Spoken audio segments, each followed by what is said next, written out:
In this lesson, we will be discussing the SR function block. This is also referred to as the set dominant flip-flop. The student is expected to learn how the SR function block works. The logic flow is from left to right, which will start with the input, the logic solve, and then the output. Looking at the truth table, output is a logic true if set 01 is true. Output is a logic true if set 01 and reset 01 is a logic true. That is why it is called the set dominant flip-flop, because with both set and reset true, set logic is executed.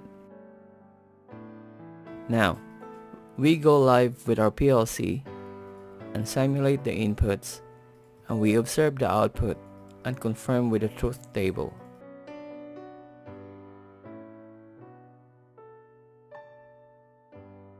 If we make set 01 to logic true, the output is a logic true.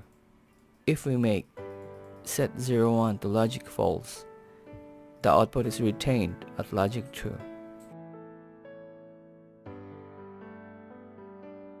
If we make reset 01 to logic true, the output is a logic false.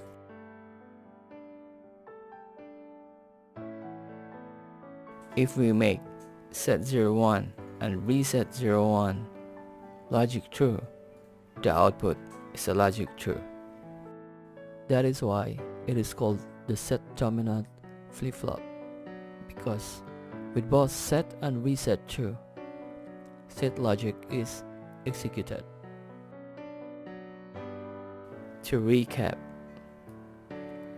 output is a logic true if set 01 is a logic true. Output is a logic true if set 01 and reset 01 is a logic true.